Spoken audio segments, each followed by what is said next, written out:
네, 이번에는 종목 포커스 시간입니다. 오늘은 우리 기술 투자에 대해서 자세하게 분석해보는 시간 갖도록 하겠습니다. 리서치 아름의 백지우 연구원 나오셨습니다. 어서 오십시오. 네. 자, 오늘 우리 기술 투자를 준비하셨는데 좀 알아볼까요? 네, 먼저 종목 소개 배경에 대해서 좀 설명을 드리자면은 지난해 5월에 저희 리서치 센터에서 코인베이스가 나스닥 상장을 함에 따라서 이에 아이디어를 얻어서 우리 기술 투자에 대한 리포트를 작성을 했었습니다. 예. 이제 쿠팡 같은 경우에도 나스닥 상장을 할 때 관련주들이 다 크게 상승하는 모습을 보였는데요. 뭐 운송 관련주부터 지분 관련주까지 쿠팡 관련주로 묶이면서 상당한 상승 흐름을 보였습니다. 저희도 이제 이에 따라서 좀 실질적인 나스닥 상장 수혜주가 무엇일지에 대해 좀 생각해 보았습니다. 이제 당시에 우리 기술 투자에서 지분을 취득한 두나무의 기업 가치에 주목을 하였고 네. 그 이후에 우리 기술 투자는 150% 정도 이상 상승을 했었습니다. 13,000원대까지 주가가 올랐었다가 현재는 이제 코인 가격이 조정이 있으면서 동사의 주가 또한 조정을 조금 겪었는데요. 주가 조정에 따라 과거 EPS를 기준으로 산정하는 트레일링 PER이 2배가량으로 떨어졌고 이는 절대 저평가 구간이라고 판단을 하고 있습니다. 현재 시가총액은 6,700억 원 정도로 두나무의 지분 가치와 향후 성장성을 고려했을 때도 추가적인 업사이드가 충분한 기업이라고 좀 판단이 됩니다. 예, 일단 우리 기술 투자는 캐피탈 업체로 좀 알려져 있는데 소개부터 좀 본격적으로 좀 해주시죠. 네. 최근에 우리 기술 투자를 들어보신 분들은 단순히 비트코인 관련주나 업비트 관련주로만 들어보셨을 텐데요. 상당히 펀더멘탈이 있는 회사입니다.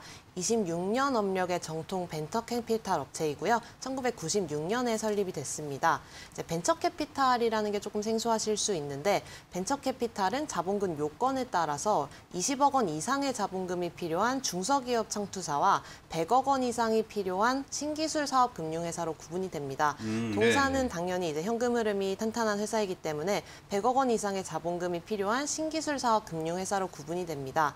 이런 신기술 사업 금융회사의 경우 투자뿐만 아니라 융자 업무까지 가능해서 조금 더 넓은 사업부를 보유할 수가 있습니다.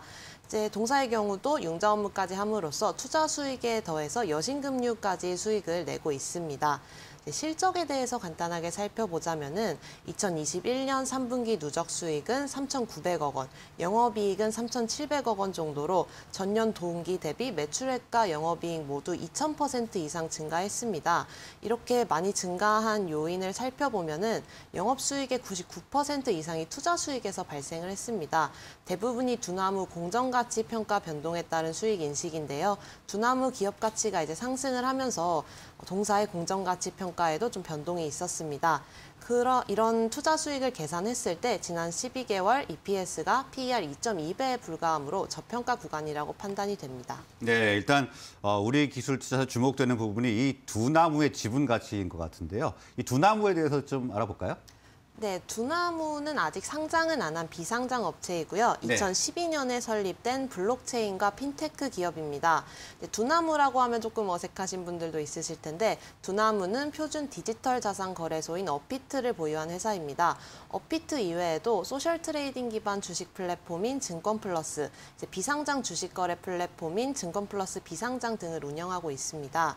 이 중에서도 업비트는 국내 최고의 가상화폐 거래량을 기록하고 있는 최대 거래소입니다. 네, 그러니까 두나무는 이제 거래소를 주로 운영하는 기업이다 이렇게 보면 되겠네요. 네, 이제 업비트에서 어떤 수익성이 있냐 좀 살펴보면은 지난해 업비트 일평균 거래 대금이 14조 원에 육박했고요. 현재는 7조 원 정도에 머무르고 있습니다. 코스닥 일평균 거래액이 약 10조 원 정도임을 감안하면은 한때는 이제 코스닥 거래량을 넘봤을 정도로 거래 대금이 상당한데요. 아, 그랬었군요. 네, 이제 실제로 두나무는 업비트 기본 수수료를 0.05%로만 적용했을 경우에도 지난해 일 수수료만 70억 원 가량을 벌어들인 굉장히 현금 흐름이 탄탄한 회사입니다. 이게 일 수수료죠? 네, 일 수수료가 70억 원 가량 됩니다. 이제 업비트가 이외에도 업비트 이외의 모멘텀을 조금 살펴보자면은 두나무는 업비트 가치뿐만이 아니라 지분 수합을 통해 최근에 하이브 지분을 취득을 했고요. 이제 메타버스와 미디어 쪽을 진출하기 위해서 JYP 지분도 조금 취득을 했습니다. 이외에도 금융업 확장을 위해서 우리금융지주 지분도 조금 취득을 했습니다. 이러한 지분 가치를 포함하면 10조 원 중반대 밸류에이션은 충분하다고 판단이 됩니다. 또 추가적으로 NFT 서비스나 메타버스 플랫폼 출시를 고려하고 있는데요. NFT의 경우에는 이제 하이브와 협력을 통해서 NFT 서비스를 출시하고 있고요. 메타버스 플랫폼의 경우 세컨블록이라는 플랫폼 베타 버전을 출시하여 곧 시장에 공개될 예정입니다. 네, 일단 투자 업체답게 굉장히 지분을 많이 취득을 했는데 이 업체들의 면면에 되게 특색이 있네요. 네. 그리고 두나무 이제 그 지분율을 좀 알아봐야 될 것 같아요. 어느 정도 지금 상황인가요? 네, 가장 중요한 부분이 이 부분인데요. 우기투가 그러면은 두나무의 지분율을 얼마나 갖고 있고 기업 가치는 어느 정도 되는지 좀 알아보도록 하겠습니다. 네. 동사는 2015년에 두나무 주식을 256만 주 정도를 취득을 했습니다. 현재 지분은 7.6% 정도고요. 두나무의 이제 지분 거래 과정에서 두나무 기업 가치가 지속적으로 증가함에 따라 동사의 지분 가치 또한 동반 상승하는 것으로 기대가 되는 부분입니다. 2017년도에는 두나무의 기업 가치가 500억 원 정도로 평가가 됐었는데 2021년에 하나투자증권이 퀄컴으로부터 지분 6% 정도를 1조 원 가치에 매입을 했습니다. 이때 벌써 두나무는 1조 원 정도의 가치를 평가를 받았었습니다. 또 2021년 3분기에는 세안창투나 하나금투, 알보스벤처스와 같은 구주 매출 당시에 두나무 기업 가치는 약 10조 원 정도로 평가를 받았었습니다. 또 가장 최근에 기업 가치를 평가받은 것을 살펴보면은 하이브와의 상호 지분 수합권에서 두나무 기업 가치가 20조 원 정도로 평가했습니다. 네. 현재 이제 증권 플러스 장외 시장 가치는 약 13조 원 정도로 개인들은 두나무의 기업 가치를 약 13조 원 정도로 평가하고 있는 것으로 보입니다. 또 이를 바탕으로 이제 두나무 기업 가치를 13조 원에서 20조 원 정도로 산정을 한다면은 동사의 지분 가치는 1조에서 1조 5천억 원 사이로 형성되기 때문에 동사의 시가총액이 6,700억 원 정도인 것을 감안하면은 뭐 1조 이상의 지분 가치를 가지고 있으니까 상당한 저평가라고 생각이 되고요. 예. 이제 동사는 두나무 외에도 뭐 직방, 랜딩 등 다양한 포트폴리오를 보유하고 있어서요. 이후에도 지속적인 지분 가치 증가가 전망이 됩니다. 네, 뭐 본인 회사의 시가총액보다 훨씬 높은 지분 가치를 보유하고 있네요. 맞습니다. 자, 그런데 이제 최근에 이제 코인 가격 조정이 왔지 않습니까? 그래서 이제 업비트도 수익성이 좀 악화되는 것이 아니냐, 뭐 이런 우려 섞인 목소리도 많이 나오고 있는데 향후 성장성은 어떻게 봐야 될까요? 네, 사실 우리 기술 투자도 코인 가격에 따라서 상당한 변동을 보이는데요. 오늘도 코인 가격이 조금 회복을 하는 모습을 보이니 약 5% 정도 상승을 하고 있습니다. 네. 최근 코인 가격 조정으로 업비트 일평균 거래 대금이 작년 16조 원에 달았던 것에 비해서 올해는 4조 원 정도로 크게 감소를 했습니다. 이에 따라 수익성 악화가 우려되는 부분은 있는데요. 2022년에 일평균 거래 대금을 5조 원으로 가정을 하더라도 연간 당기 순이익이 1조 2천억 원 정도가 발생을 합니다. 이제 뭐 나스닥에 상장된 코인베이스의 PER이 13배 정도인데요. 업비트의 거래 대금이 코인베이스의 2배인 점을 고려하여 뭐 PER 10배 정도만 적용을 하더라도 두나무는 12조 원 정도의 밸류가 충분히 나오는 회사입니다. 뭐 이 외에도 웹서비스 확장 등으로 가상자산에 대한 거래소 수요는 계속 지속될 것으로 보여서요. 수익성 악화에 대한 걱정은 기우라는 판단입니다. 네, 가상자산 거래소에 대한 수요는 계속해서 증가를 할 것이다. 그렇기 때문에 수익성 악화는 걱정하지 말아라. 이런 의미겠네요. 네. 자, 그러면 이제 가장 중요한 것이 두나무의 상장 시기일 텐데 언제를 보고 계십니까? 사실 두나무는 현금 흐름이 굉장히 탄탄한 회사입니다. 아까도 네. 말씀드렸다시피 뭐 하루에만 70억 원을 벌어들이는 회사인데요.